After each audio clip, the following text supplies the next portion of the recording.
जय हिंद, नमस्कार। मैं अंबर जैदी स्वागत करती हूँ आप सबका एक बार फिर से हमारे आज के कार्यक्रम में। दोस्तों, राजनीति में कुछ बातें बोली जाती हैं और कुछ बातें छुपाकर कह दी जाती हैं। प्रधानमंत्री मोदी ने अपने साथी और भारतीय जनता पार्टी के सबसे प्रभावशाली नेता और कहें कि बड़े जो नेता हैं उनमें से एक बड़ा नाम है श्री अमित शाह, जो हमारे गृह मंत्री हैं और जो देश की सुरक्षा की बागडोर जिनके हाथ में है और बड़ा काम करते हैं।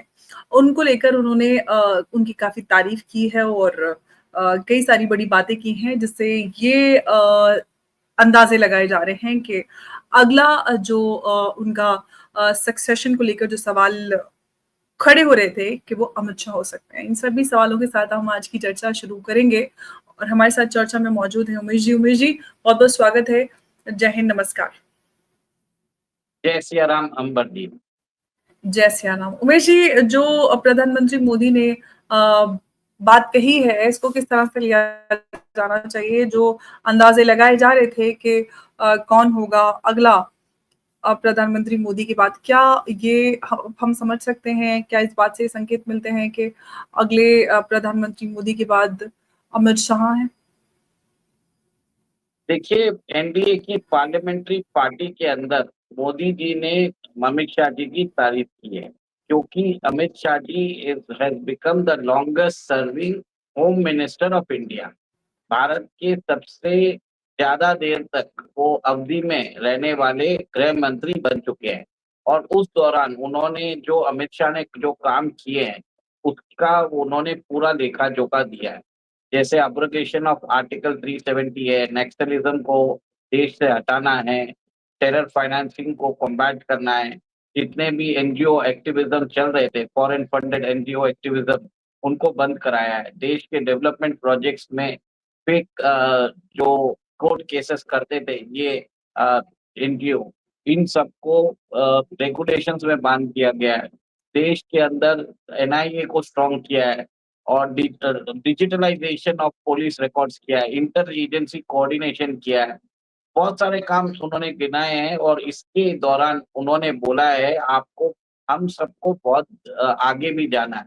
तो कहीं न कहीं आप ये अच्छा देखिए उमेश कि जी, उन्होंने ये जो बात कही थी ना, इट इज़ जस्ट बिगिनिंग, तो क्या ये 2029 का संकेत है कि सक्सेशन का सिग्नल है कि मोदी जी इशारा कर रहे हैं कि अमित शाह हो सकते हैं? देखिए मोदी जी ने 2024 के लोकसभा इलेक्शन जीते और बहुत हुँ। कयास लगाए जा रहे हैं एक्सपर्ट से और पॉलिटिकल विशेषज्ञ से, बहुत सारे वरिष्ठ पत्रकार और इवन एस्ट्रोलॉजर्स भी बोल रहे हैं कि मोदी जी टर्म कंप्लीट नहीं करेंगे। तो कहीं न कहीं सब लोगों ने बोलना चालू कर दिया है कि मोदी जी शायद राष्ट्रपति बन सकते हैं। अगर राष्ट्रपति मोदी जी बनते हैं, तो ये मैंडेट जो 2024 का मिला है, ये मोदी जी को मिला है। तो Modi ji is well within his right to nominate his उत्तराधिकारी। उनको अपना जो नेक्स्ट सक्सेसर है, वो नॉमिनेट कर सकते हैं। तो कहीं न कहीं बताया जाता है कि शायद अमित शाह जी एक तरह से बन सकते हैं, देश के इंटरिम प्राइम मिनिस्टर भी बन सकते हैं उस दौरान। अब ये सब स्पेक्युलेशन है, पर आपने जैसे हिसाब से बताया कि बहुत चीज़ें बिना बताए भी बताई जाती है। तो ये जो वक्तव्य दिया था प्रधानमंत्री मोदी जी ने, ये एनडीए की जो पार्लियामेंट्री पार्टी की मीटिंग में दिया था। कहीं न कहीं उन्होंने अपने जो एनडीए पार्टनर थे, उनको भी अपना मन उन्होंने बता दिया है। और मोदी जी का ये बयान बहुत अहम हो जाता है, क्योंकि कुछ दिन पहले संघ से भी एक तरह से एक टिप्पणी आई थी जिसमें बताया गया था कि 75 साल के हो गए हैं और बहुत सारे उसके ऊपर भी प्रतिक्रिया हुई थी। तो कहीं न कहीं मोदी जी अपना मन बताने की कोशिश कर रहे हैं। मोदी जी अमित शाह जी का तारीफ़ करने का मतलब ये है कि वो डायरेक्टली बोल रहे हैं कि साहब आपको तो अभी और हमको और जानना पड़ेगा। और अमित शाह जी की उम्र जो है वो 60 साल की है और मोदी जी अभी 75 साल के होने वाले हैं। तो कहीं न कहीं अमित शाह जी के हाथ में एक लंबी मतलब उनके पास राजनैतिक जीवन की एक तरह से मेरे ख्याल से 15 से 20 साल की और राजनैतिक जीवन उनके रह चुके हैं और मोदी जी के मैक्सिमम 5-10 साल हो सकते हैं। तो कहीं न कहीं मुझे लग रहा है कि सक्सेसर भी ज़रूरी है और मोदी जी का जो काम है, जो विज़न है, वो अमित शाह जी कर सकते हैं। बिल्कुल, तो ये बात तो बिल्कुल समझी जा सकती है जो मोदी जी ने जिस तरह से गृह मंत्री अमित शाह जी की तारीफ़ की है और कहा कि ये तो अभी शुरुआत है और काफ़ी कुछ आगे है, तो उसे समझा जा रहा है, काफ़ी कुछ संकेत मिल रहे हैं कि 2029 में क्या मोदी जी के सक्सेसर अमित शाह हो सकते हैं। बहुत सारे उसमें राज़ छुपे हैं, बहुत सारे जवाब छुपे हैं। लेकिन उमेश, ये सवाल एक ये भी निकलता है कि बीजेपी में बड़े सारे ऐसे और भी चेहरे हैं जो प्रधानमंत्री मोदी के बाद प्रधानमंत्री पद के दावेदारी में आगे आ सकते हैं। क्या उनको वो मार्जिनलाइज फील करेंगे इस स्टेटमेंट के बाद, या फिर इस अगर ये इस तरह का कुछ होता है तो? देखिए, सबसे पहले तो मोदी जी और अमित शाह जी की जो दोस्ती है बहुत पुरानी है। जब वो गुजरात के सीएम भी नहीं थे, तब से उनके एक तरह से दोनों संघ के संघ के स्वयंसेवक भी थे, बीजेपी के और बीजेपी में भी वो एक्टिव हो चुके थे। जब गुजरात में जब मोदी जी को सीएम बना के भेजा गया, तब अमित शाह जी भी उधर उनके साथ थे। इनफैक्ट अमित शाह जी को तो ग्रिल भी किया गया था, टर्नी पर रखा गया था कांग्रेस सरकार ने। इससे सब लोगों के दिल्ली के अंदर एक प्रतिक्रिया है कि जो अगर देश के अंदर कोई काम अगर कोई कर रहे हैं, देश के आंतरिक के अंदर कोई संभाल रहे हैं, वो अमित शाह जी कर रहे हैं और देश के बाहर नरेंद्र मोदी जी कर रहे हैं। तो कहीं न कहीं उन्होंने अपना जो वर्क है, जो अपना दायरा है, वो उन्होंने बना लिया। अब विदेश नीति के अंदर वहाँ पे ग्लोबल जो काम करना है, मोदी जी, जयशंकर साहब, डोभाल साहब ये देख रहे हैं। और देश के इंटीरियर में अमित शाह जी पूरा ध्यान देख रहे हैं और इसी के हिसाब से, क्योंकि उनका उन्होंने जो काम किया है, जो रिज़ल्ट उन्होंने अचीव किए हैं, तो कहीं न कहीं मोदी जी को लगता है कि उनका जो उत्तराधिकारी होगा, वो अमित शाह जी होने की ज़रूरत है। हाँ, बीजेपी में बहुत सारे लीडर्स हैं, जैसे नाम बताया जा रहा है, नितिन गडकरी का बताया जा रहा है। कुछ लोग देवेंद्र फडणवीस की बात कर रहे हैं, योगी जी की बात कर रहे हैं, शिवराज सिंह चौहान की बात कर रहे हैं। ये मानता हूँ ये सब नाम आ रहे हैं, बट उन सब नामों में देखिए सबकी अलग-अलग बैकिंग होती है। बीजेपी एक बहुत बड़ा परिवार हो चुका है। बहुत सारे इंटरेस्ट होते हैं, लोग जो फ्लोट करते रहते हैं। पर मेरा ये मानना है कि योगी जी को अभी ये उत्तर प्रदेश में रहना ज़रूरी है, क्योंकि उत्तर प्रदेश को उनकी ज़रूरत है। जो काम योगी जी ने किया है, क्योंकि एक बहुत बड़ा स्टेट है, 25 करोड़ की आबादी है। तो मुझे नहीं लगता कि योगी जी अभी रेडी है फॉर द प्राइम मिनिस्टरशिप। हाँ, बेशक 2032 या 34 में वो रेडी हो सकते हैं, पर 2029 में मुझे लगता है कि अमित शाह जी के नेतृत्व में ही चुनाव लड़ा जाएगा।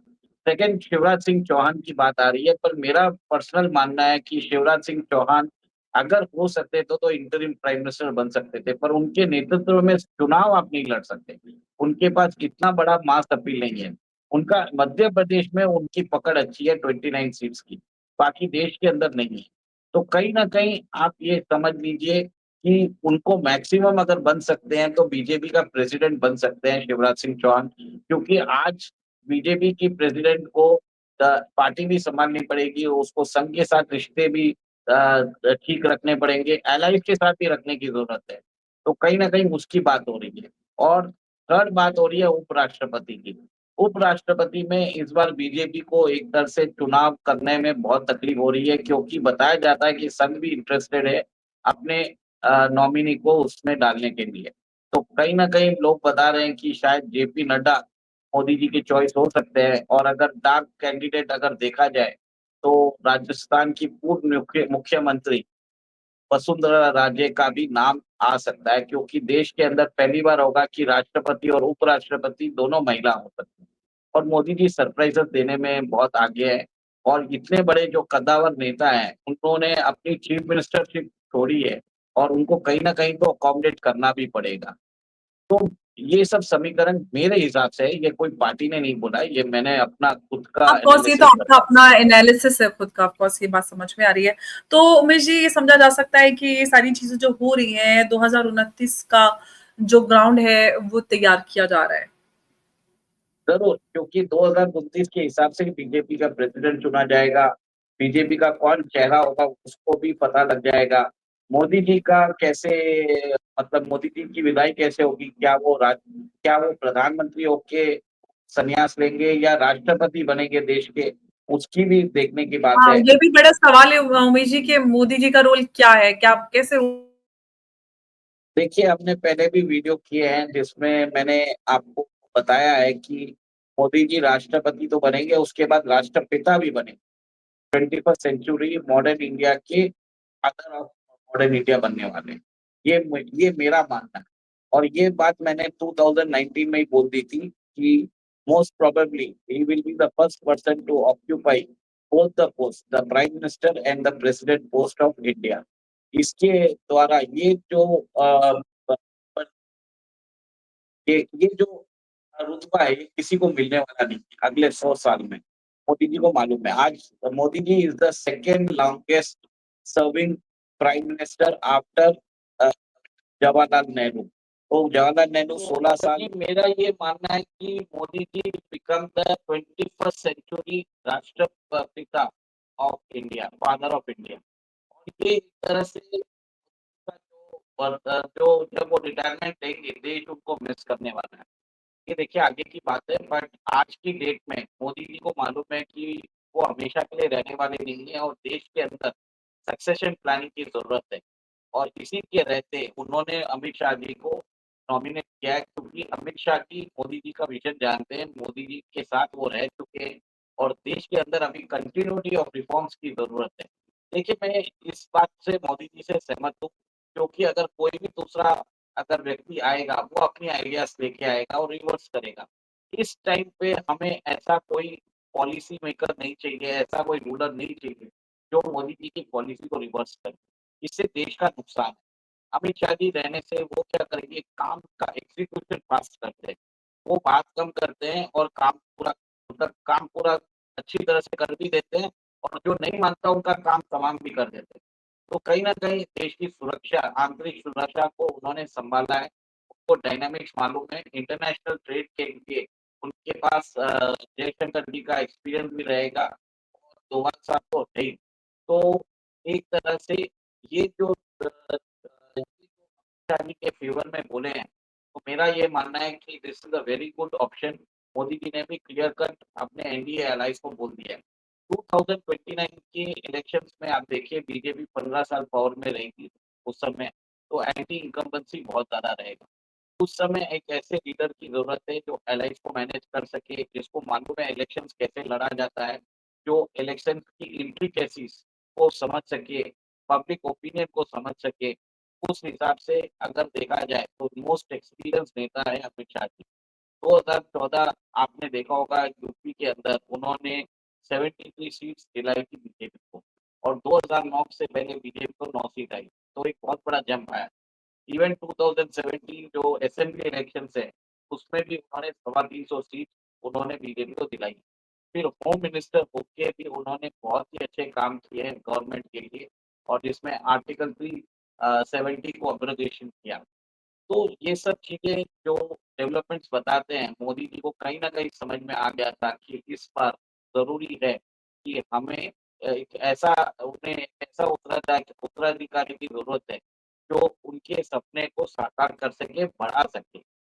बस इतना ही बोलूँगा और आगे जाके मैं ये सब मेरे पर्सनल व्यू है। इसमें और मैंने हमेशा ये बोला भी है, 2 साल पहले भी मैंने बोल दिया था कि मोदी जी राष्ट्रपति बन सकते हैं और ये लाइक्लीहुड लग रहा है। 2027 में मुर्मू जी का टर्म खत्म हो जाएगा, तो मोदी जी शायद राष्ट्रपति बन जाएँगे। बस इतना ही बोलूँगा। जय सिया राम।